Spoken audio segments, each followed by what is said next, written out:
This is wild. This is. Do we know what he is wanted for? Welcome to MsMojo, and today we're counting down our picks for the most disturbing revelations made by celebs on this genealogy documentary series. Number 10, Rosanne Cash. Would you like to meet your DNA cousin? Yes. Okay, please turn the page. Back in 1965, Cash's mother Vivian was targeted by the KKK in a racist campaign. The white supremacist group believed Vivian was black, thus alleging her marriage to Johnny was illegal. The controversy only died down after the country singer issued a public statement insisting his wife was white. However, on finding your roots, Cash discovered that her mother indeed had African American heritage. Vivian's maternal great-great-grandmother was a mixed-race woman named Sarah Shields, who was born into slavery in Alabama. Number 9, Joe Manganiello. Actor Joe Manganiello owes his existence today to the remarkable tenacity of his maternal great-grandmother, Terviz Rose Darakjan. In 1915, during the Armenian Genocide, her husband and 7 of her children were murdered before her eyes. Darakjan managed to escape and swam across the Euphrates River with her last surviving child strapped to her back. But tragically, the infant died during the journey. You ready to see what we found? Man. She was then thrown into an internment camp where she encountered a German soldier named Karl Wilhelm Beutinger, who impregnated her. Number 8, Tig Notaro. Her great-great-grandfather was John Fitzpatrick, who served as the mayor of New Orleans from 1892 to 1896. At the age of 7, Fitzpatrick lost his father and was placed in an orphan asylum alongside 2 of his brothers.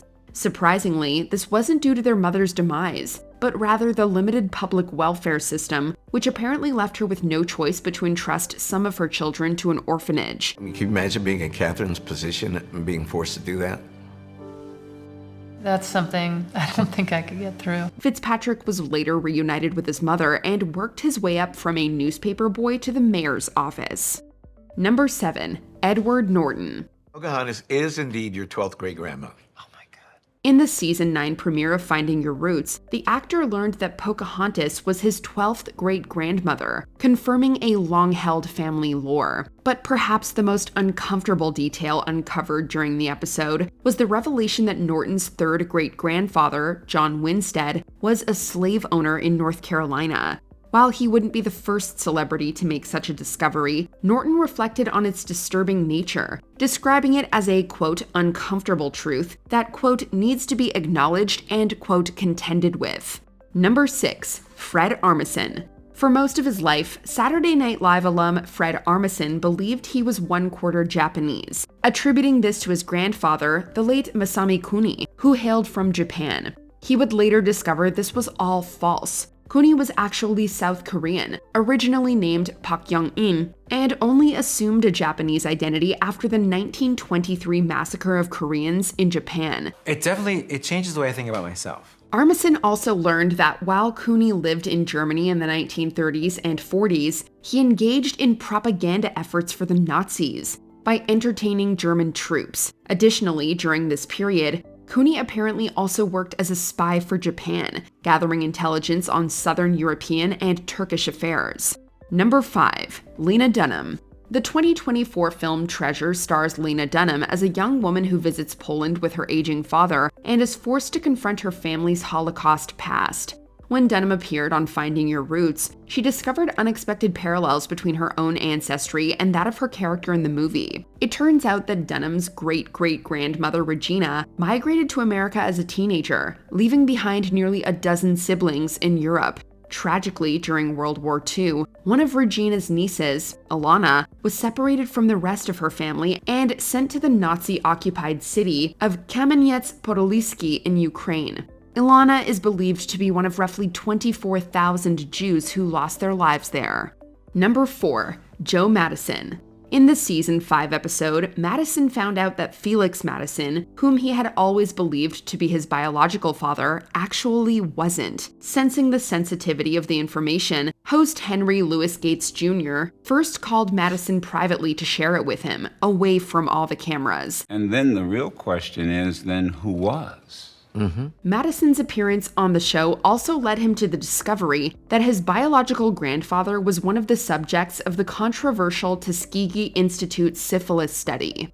Number 3. Pharrell Williams. During the show, Williams was presented with an interview given by his great-great-great-aunt, Jane Arrington, who participated in the slave narrative project in the 1930s.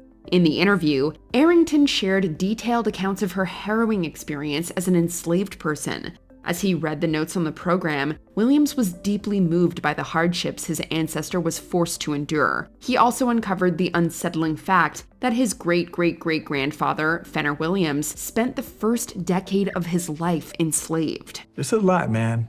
Oh, I have to say I'm forever changed. Number 2. Michael Douglas. In a 2024 episode of the show, Douglas learned about his grandfather, Harry Danielovich, and his great-uncle, Moshe, both of whom migrated to the US from Chauci in present-day Belarus. Before they left for America, both Harry and Moshe were caught up in a life of crime. Harry had been arrested and sent to prison for robbery, while Moshe was implicated in an armed robbery case in 1906 and declared a wanted man in Chauci. However, it is unclear if he was ever apprehended before he left the country. This is blowing my mind a little. Number 1. Maya Rudolph. Through the show, Rudolph discovered her maternal great-great-great-grandfather, James Grigsby, who was born into slavery in Lincoln County, Kentucky. A census document from 1860 showed Grigsby listed without a name, but solely by his sex and age, 5. This discovery was deeply unsettling to Rudolph, causing her to break down in tears. She also learned of another maternal ancestor whose owner's grandson denied him the financial compensation and freedom promised in his owner's will. Fortunately, he took the grandson to court and won. It just makes you feel like you're part of something so much bigger.